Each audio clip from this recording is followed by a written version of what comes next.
Manage करने के लिए, अपना हिसाब किताब चेक करने के लिए, अपने कॉन्टैक्ट्स, अपने सप्लायर्स या आपके जितने भी कस्टमर्स हैं उनके साथ जितनी आपकी सेल हुई है, जितनी आपकी परचेज़ है और जितनी भी प्रोडक्ट्स की इन्वेंट्री है, और उसके बाद जितना भी आपका पर डे का या जो भी आपका रेवेन्यू है या जितनी भी सेल्स है उसको वन क्लिक पर मैनेज करने के लिए मैं आज इस सॉफ्टवेयर का डेमो देने जा रहा हूँ। मेरा नाम ज़ैनुल आबिदीन है और मैं डेमो स्टार्ट कर रहा हूँ अभी।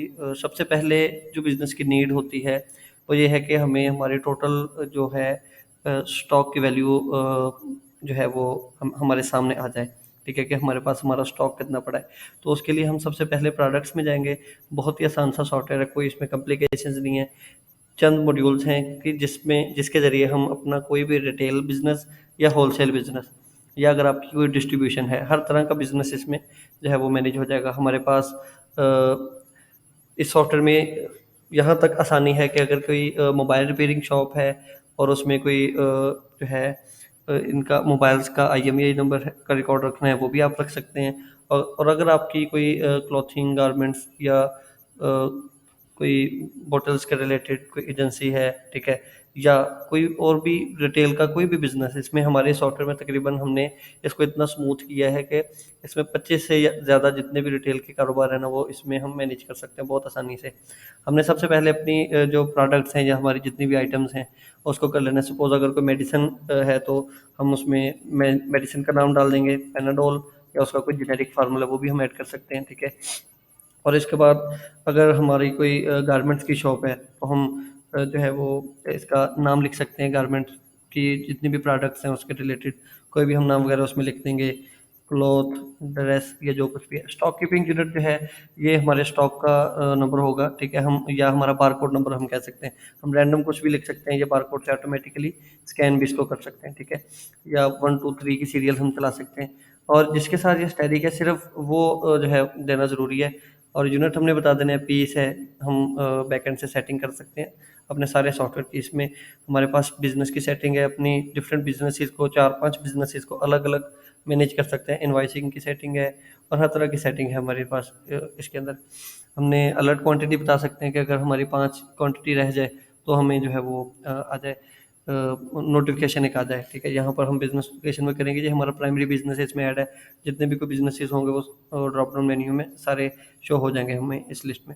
हमने सिर्फ अपने प्रोडक्ट का नाम देना है, बारकोड दे सकते हैं, अगर नहीं देना उसके बगैर भी चल जाएगा। नीचे आ जाते हैं, हमने सिर्फ प्राइस देनी है, यहाँ पर होलसेल प्राइस आ जाएगी सपोज 1200, और अगर आप इसको सेल कर रहे हैं 35% मार्जिन पे तो ये ऑटोमेटिकली सेलिंग वैल्यू निकाल देगा। अगर आप कहते हैं जी हम 1700 में करना चाहते हैं तो मार्जिन भी ऑटोमेटिकली कैलकुलेट कर देगा। सिर्फ आपने ये चीज़ करनी है, हमारी प्रोडक्ट एक ऐड हो जाएगी, क्लॉथ, ड्रेस। हम इसमें अगर ओपनिंग स्टॉक ऐड करना चाहते हो तो हम ओपनिंग स्टॉक भी इसमें ऐड कर सकते हैं। अगर सेव करना चाहे तो प्रोडक्ट को सेव करके इसमें बाद में हम परचेज ऐड कर सकते हैं। ठीक है, जब हम न्यू स्टॉक अपने सप्लायर के थ्रू लेकर आएंगे। अभी इसमें मैंने कोई सप्लायर ऐड नहीं किया कि हम ये प्रोडक्ट किससे ले रहे हैं किससे नहीं ले रहे। हमने इसको सेव और ओपनिंग स्टॉक इसका ऐड कर देना है। वन क्लिक पर है, ये ऑटोमेटिकली हम मोबाइल पर भी व्यू कर सकते हैं। सारी चीज़ें मोबाइल रिस्पॉन्सिव भी हैं, मोबाइल की स्क्रीन पर भी आपको ये इस तरीके से सारा सॉफ्टवेयर जो है वो व्यू हो सकता है। ठीक है, कोई इसमें परेशानी या मुश्किल नहीं आ रही।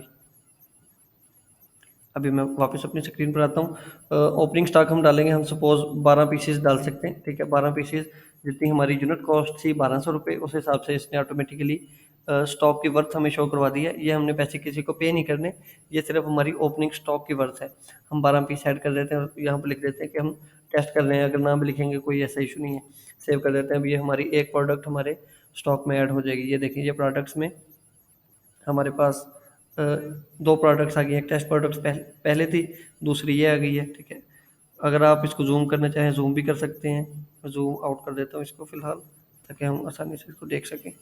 ये देखिए जी, अभी अगर इसको हम व्यू करना चाहें कि इसकी क्या इसमें मतलब प्रोडक्ट्स की पूरी जितनी भी हमने कोई डिफ़ॉल्ट परचेज़ या कुछ भी किया है उसमें हमारे पास आ जाएगा। ये सारा रिकॉर्ड उसका आ जाएगा। स्टॉक कीपिंग यूनिट यानी बारकोड आ जाएगा और प्रोडक्ट का नेम आ जाएगा। ठीक है, उसकी यूनिट प्राइस या समथिंग, और इस वक्त स्टॉक की कितनी वैल्यू और कितने भी इस करंट स्टॉक में अवेलेबल हैं। और ये चीज़ें हमें यहाँ पर भी अवेलेबल हैं, 12 पीस पड़े हैं इसमें। ठीक है, और अगर हम इसके बारकोड लेबल्स वगैरह निकालना चाहें तो यहाँ से निकल सकते हैं। ओपनिंग स्टॉक ऐड करना है या हिस्ट्री निकालनी है या कुछ भी करना है तो हम कर सकते हैं इसमें, ठीक है। डिफरेंट यूज़र्स के थ्रू ये मैनेज हो सकता है, ठीक है। अच्छा, इसके बाद आ जाते हैं हम परचेज़ की तरफ। अगर हम न्यू परचेज़ अपने किसी सप्लायर के थ्रू परचेज़ की है, तो हमने सप्लायर ऐड कर लेना है, ठीक है। यहाँ प्लस का साइन आपने करना है। अगर वो इंडिविजुअल पर्सन है या कोई कंपनी है, तो हमने 01 और बिजनेस नेम उसका डाल देना है, सपोज टेस्ट बिजनेस, जिसके नाम पे इनवॉइस जनरेट होगी। और यहाँ पे हमने कोई भी सेल नंबर डाल देना है, सेव कर देंगे, इसका नाम ऑटोमेटिकली यहाँ पर आ जाएगा। आप दोबारा भी इसको ऐड कर सकते हैं, जो कभी आप न्यू परचेज ऐड करना चाहें तब। यहाँ पे डेट ऑटोमेटिकली परचेज स्टेटस बता देना है कि रिसीव्ड है या पेंडिंग है या ऑर्डर कर दिया है हमने। और अगर उसके साथ कोई पेमेंट टर्म्स है, ठीक है, आप हफ्ते बाद देते हैं पेमेंट या 2 हफ्ते बाद या महीने बाद, तो आपने वो यहाँ से कर लेना है, लेकिन स्टैटिक वाले ज़रूरी हैं, बाकी चीज़ें आप छोड़ भी सकते हैं। यहाँ पे हम 1 2 3 अगर करेंगे तो ये सर्च होकर ऑटोमेटिकली आ जाएगा। अगर हम ये देखिए अभी इसकी परचेज क्वांटिटी 1 आ रही है, अगर मैं इसी को ही ये CLO किया तो वो दूसरी आ गई, ठीक है। तो हम इसको क्लोज भी कर सकते हैं। यहाँ पर हम इसकी स्टॉक वैल्यू बताएंगे कि हम 12 पीस और मंगवाते हैं या 13 पीस कर लेते हैं। 13 पीस के हिसाब से वो ऑटोमेटिकली टोटल आइटम 13, ये उसकी इतनी वर्थ बन गई कि हमने इतने रुपए का सामान लिया है। एट ए टाइम हम प्राइस भी चेंज कर सकते हैं कि ये वाला स्टॉक हमें इतने पैसे में मिला है, सपोज ये 1250 में मिला था हमें, ठीक है। और इस पर मार्जिन जो है 36% मार्जिन लगाकर हम 1700 में दे रहे हैं, बल्कि हम ये वाला स्टॉक जो है ये 1800 में दे रहे हैं, तब भी ये मैनेज हो सकता है, ठीक है।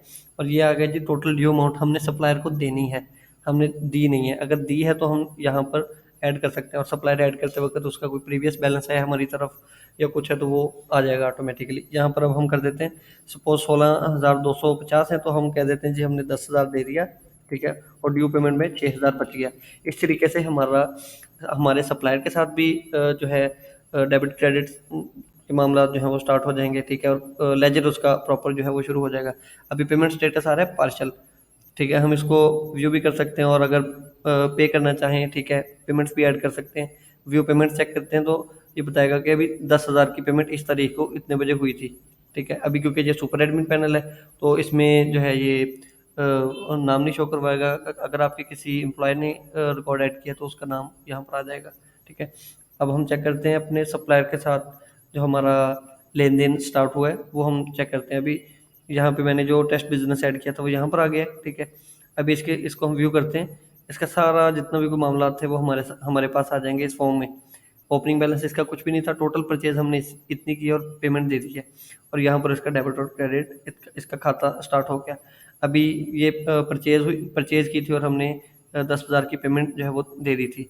यहाँ पर हम पेमेंट्स भी चेक कर सकते हैं और परचेजेस भी जो इसके साथ हमारे मामला हुए थे वो अभी -1, मतलब एक पार्सल हमने इसकी पेमेंट दी है, और अभी भी 6,200 इस परचेज के रहते हैं, ठीक है। अगर हम इसकी पेमेंट करना चाहते हैं, ओवरऑल इसका खाता देखना चाहते हैं, तो हम सप्लायर में जाएंगे और सिर्फ पे क्लिक करेंगे, ये इसका टोटल बता देगा कि जी इतने पैसे इसके हमने मजीद देने हैं, ठीक है। तो यहाँ पर अमाउंट आ जाएगी। अगर आप कहते हैं जी हम इस बार हमने 5,000 दे दिया, ठीक है, कैश पेमेंट दी है, कोई अकाउंट वगैरह सेलेक्ट नहीं किया, हम सेव करते हैं तो यहाँ पर ये चेंज हो जाएगा जी। उसी सप्लायर के साथ अभी 1250 रुपये इसके रह गए, क्योंकि हमने 5,000 की पेमेंट और कर दी है। अब हम प्रोडक्ट्स में आते हैं, लिस्ट प्रोडक्ट्स चेक करते हैं, हमारी जो है वो इन्वेंट्री या जितना हमारा स्टॉक है वो भी जो है वो इंक्रीज़ हो गया है। ये 25 पीस हो गए, क्योंकि 12 पहले थे, 25 बाद में, ठीक है। जितनी भी यूनिट की कॉस्ट हुई है और जितनी सेलिंग कॉस्ट है वो यहाँ पर आ जाएगी हमारे पास। और स्टॉक रिपोर्ट में जाएंगे, हमें हमारी स्टॉक की भी एग्जैक्ट जो है वो कैलकुलेशन जो है वो बता देगा कि ये हमारे पास स्टॉक की इतनी वैल्यू पड़ी है और टोटल की इतनी पड़ी है। और बाकी मॉड्यूल्स भी हैं। अभी फ़िलहाल जो है मैं इस वीडियो को स्टॉप करता हूँ, ठीक है। बाकी मॉड्यूल्स में नेक्स्ट वीडियो में समझाऊंगा। लेकिन जो मेन हमारे मॉड्यूल्स हैं वो है हमारे सप्लायर से हम प्रोडक्ट्स लेते हैं परचेज में और सेल करते हैं कस्टमर्स को, ठीक है। अभी नेक्स्ट वीडियो में मैं सेलिंग का मेथड भी आपको जो है वो शेयर करता हूँ।